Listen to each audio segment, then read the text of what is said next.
کہ ہم جس طرف جا رہے ہیں، ہماری جو سارا ڈیولپمنٹ کا پروگرام ہے وہ جائے گا ہی اس طرف، ان علاقوں میں جو پیچھے رہ گئے۔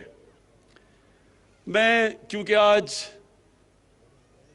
میرے فوجی بھی سامنے کھڑے ہیں، جوان سامنے کھڑے ہیں، میں ساری اپنی قوم کو اہمیت بتانا چاہتا ہوں کہ کتنا ضروری ہے ایک مضبوط فوج کی، ایک مضبوط فوج کا ہونا پاکستان کے لیے۔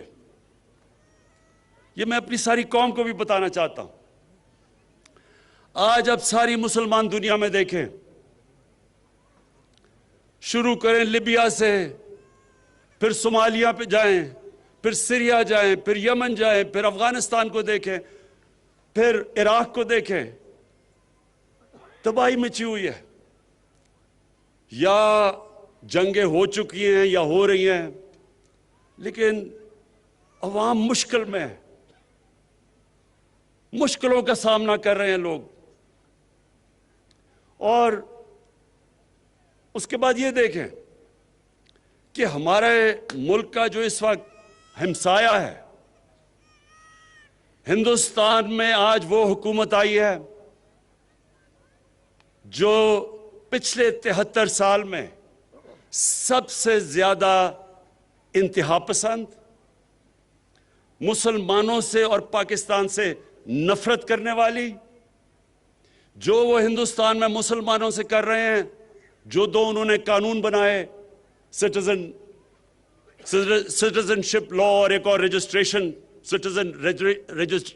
رجسٹریشن لا، یہ ہیں ہی مسلمانوں کی طرف کہ ان کو ایک برابر کا شہری ہندوستان میں نہ سمجھا جائے۔ اور جو انہوں نے کشمیر میں کیا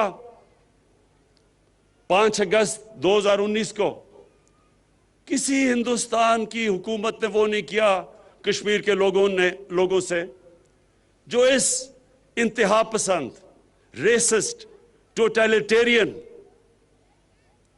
جو ریشل سپریمیسی میں بلیو کرتی ہے، باقی انسانوں کو برابر نہیں سمجھتی، ہندوتا کا جو نعرہ لے کے آئی ہے۔ انہوں نے جو کشمیریوں پہ ظلم کیا، کبھی اس طرح کا ظلم پہلے نہیں ہوا۔ تو اس تناظر میں دیکھنا چاہیے کہ کتنی ضرورت ہے آج ہمیں ایک مضبوط پاکستان کی فوج کی اور سیکیورٹی فورسز کی۔ کوئی ہفتہ نہیں گزرتا جب ہمارے سیکیورٹی فورسز اپنی جان کی قربانیاں نہیں دیتے۔ پرانے قبائلی علاقہ جو مرج ڈسٹرکٹس ہیں، اب ادھر سے لے کے اب بلوچستان، کراچی میں بھی کبھی کبھی ایک پورا پلان سے پاکستان کے خلاف دہشت گردی کی جا رہی ہے۔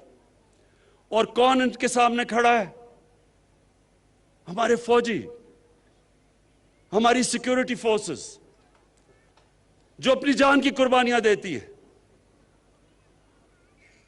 اور ہم وہ خوش قسمت ملک ہیں کہ جو پچھلے 15 سال میں جس طرح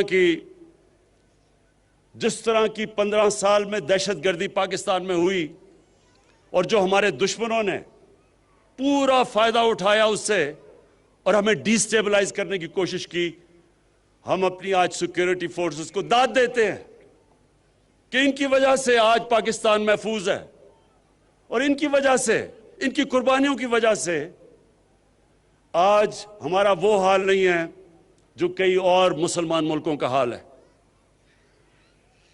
اور ہمیں یہ بھی پتہ ہے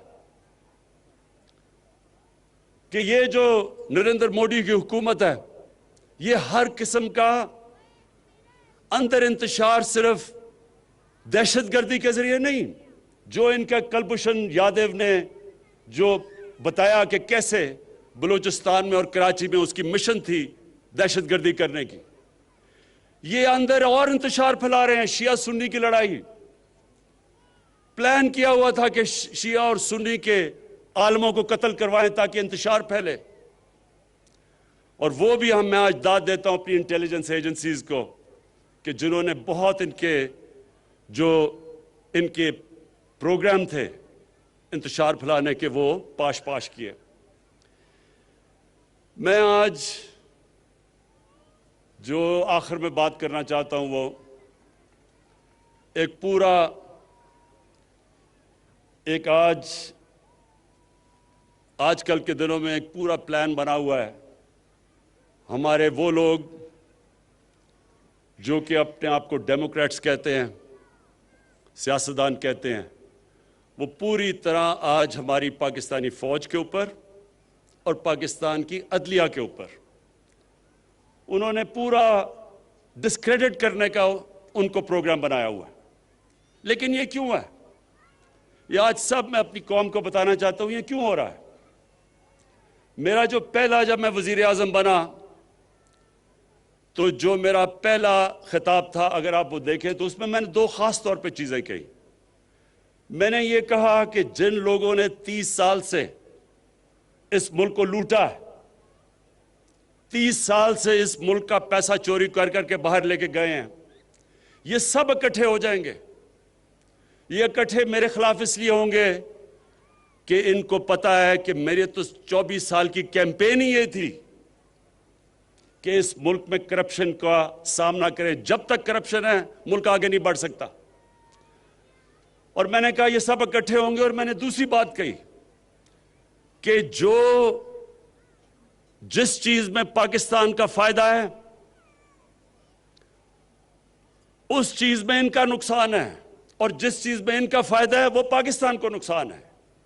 یہ چاہتے ہیں کہ ان کی ساری کرپشن جو انہوں نے اس ملک کا پیسہ لوٹ کے باہر لے کے گئے ہیں، یہ چاہتے ہیں کہ کسی نہ کسی طرح مجھے بلیک میل کریں اور میں ان کو NRO دے دوں، یعنی کہ ان کو معاف کر دوں جو انہوں نے اس ملک کا پیسہ چرایا.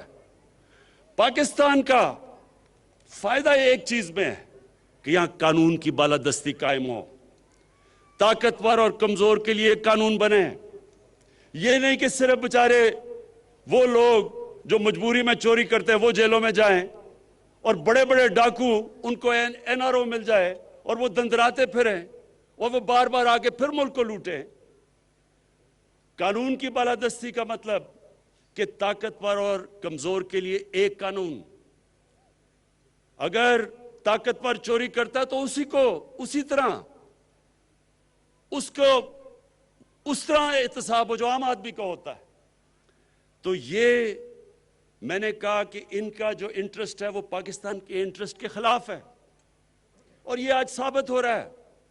سب اکٹھے بھی ہو گئے ہیں اور پوری طرح بلیک میل. پہلے انہوں نے مجھے بلیک میل کرنے کی کوشش کی معاشیت پہ، الیکشن جی غلط ہو گیا، ہم نے کہا کھول دو الیکشن، ادھر سے بھی بھاگ گئے. معاشیت اللہ کا شکر ہے کہ ایک وہ ملک کے چھوڑ کے گئے تھے جس کا دیوالیہ نکلا ہوا تھا، اللہ کا کرم ہے کہ وہ بھی صحیح طرف لگ گیا ہے. اس کے بعد کرونا کے اوپر انہوں نے کوشش کی. آج دنیا اکنالج کرتی ہے کہ جس طرح پاکستان کرونا سے نکلا ہے شاید ہی کوئی اور ملک نکلا ہو. پھر فیٹف کے اوپر جو ہندوستان پوری کوشش کر رہا تھا کہ پاکستان کو فیٹف میں بلیک لسٹ کروائیں، اس پہ بلیک میل کرنے کی کوشش کی. اس میں بھی میں بلیک میل نہیں ہوا. تو اب انہوں نے پاکستانی فوج کی طرف، پاکستان کے آرمی چیف، ISI کے چیف کے اوپر اب انہوں نے بندوقیں تانی ہوئی ہیں. پہلے تو میں آج اللہ کا خاص شکر ادا کرتا ہوں کہ اگر یہ ISI کے چیف کو اور آرمی چیف کے خلاف بات کر رہے ہیں، اس کا مطلب میں نے بالکل ٹھیک ان کو منتخب کیا. یہ میری سلیکشن بالکل ٹھیک تھی، کیونکہ اگر یہ ڈاکو ان کے خلاف بول رہے ہیں اس کا مطلب وہ ٹھیک لوگ ہیں. دوسری، میں آپ سب کے لیے، اپنی قوم کے لیے ایک چیز کہنا چاہتا ہوں کہ آپ اگر اسلام کی تاریخ پڑھیں، بر صغیر میں مسلمانوں کی تاریخ پڑھیں، تو مسلمان بہت کم، جب مقابلہ ہوتا تھا دشمن کا اور مسلمانوں کا، ڈٹ کے مقابلہ کرتا تھا مسلمان. لیکن نقصان مسلمانوں کو تب سب سے زیادہ پہنچایا مسلمانوں کے میر جعفر اور میر صادق نے. یہ وہ غدار تھے جو اندر سے سازش کر کے مسلمانوں کو، انہوں نے ان قوموں کو غلام بنا دیا صرف ذاتی فائدوں کے لیے. قرآن شریف میں منافق کا درجہ کافر سے نیچے رکھا ہوا ہے، کیونکہ وہ آپ کا بننے کی کوشش کرتا ہے، وہ اندر سے جڑیں کاٹ دیتا ہے۔ جنگ خندق میں جب نبی صلی اللہ علیہ وسلم مکہ کے کفار کا مقابلہ کر رہے تھے تو اتنا ہی بڑا جتنا کفار کی فوج تھی، اندر منافقین سے خطرہ تھا، اور اس لیے اللہ نے کہا تھا کہ ان کا درجہ کافر سے نیچے ہے، یہ زیادہ نقصان پہنچاتے ہیں۔ اور آج ہم پاکستان کے میر جعفر، میر صادق اور میر ریاض صادقوں کو دیکھ رہے ہیں۔ یہ وہ لوگ ہیں جو آج نریندر مودی کی زبان بول رہے ہیں۔ دنیا نے کہا کہ جس طرح پاکستان نے پلوامہ کے بعد اپنے آپ کو کنڈکٹ کیا، مجھے سارے دنیا کے ہیڈز آف سٹیٹ کے مبارکی کے میسیجز آئے، اور یہ آج کہہ رہا ہے کہ جناب پاکستان نے ڈر کے کیا، جو کہ نریندر مودی نے ساری الیکشن کیمپین کی تھی اس پہ۔ اور سارا مقصد، ان کا مقصد ہے کیا؟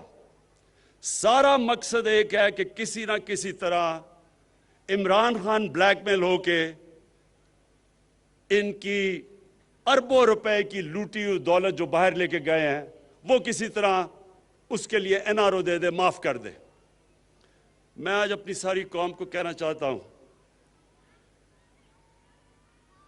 کہ عمران خان کبھی ان ڈاکوؤں کو معاف نہیں کرے گا، بلکہ جس طرح انہوں نے ہماری عدلیہ کو اٹیک کیا، عدلیہ کے اندر بھی کوشش کر رہے ہیں کہ ایک جج کو اوپر چڑھا دیں۔ جب ان کو معاف کیا گیا حدیبہ پیپر مل میں سپریم کورٹ نے، تو تب وہ عدلیہ ٹھیک تھی، لیکن جب ان کے خلاف 5 ممبر بینچ کا فیصلہ آتا ہے جو آج باہر بھاگا ہوا ہے، اس کے اوپر منی لانڈرنگ کا فیصلہ آتا ہے، تو تب عدلیہ بری ہے۔ اسی طرح جو فوج کے اوپر پریشر ڈالا ہوا ہے، یہ صرف اور صرف کوشش ہے کہ کسی طرح ہم اتنے پریشر میں آئیں کہ ہم ان کو معاف کر دیں۔ اب تک میرا پورا زور تھا پاکستان کی معیشت ٹھیک کرنے کا، کیونکہ ہمارے ملک کی معیشت کا بہت برا حال تھا۔ معیشت کے اوپر ابھی بھی میں زور لگاؤں گا۔ یہ میں آپ سب کو کہہ دوں کہ ابھی بھی انشاءاللہ معیشت پہ زور لگا رہے ہیں، کیونکہ وہ اللہ کا کرم ہے، صحیح طرف نکل گئی ہے۔ لیکن اب میں قانون کی بالادستی کے اوپر اتنا ہی زور لگاؤں گا۔ جو سٹیٹ کے ادارے ہیں، ان کو اب میں خود دیکھوں گا کہ اس ملک میں قانون کی بالادستی قائم کرے، اور یہ جو طاقتور، اس ملک کے طاقتور مجرم، یہ جو اس ملک کو بلیک میل کرنے کی کوشش کر رہے ہیں، ان کو قانون کے نیچے لے کے آئیں۔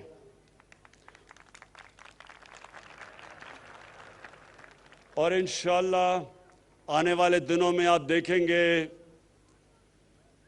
کہ کس کی ٹانگیں کامتی ہیں اور کس کے ماتھے پہ پسینہ آتا ہے۔ یہ ساری قوم دیکھے گی۔ شکریہ۔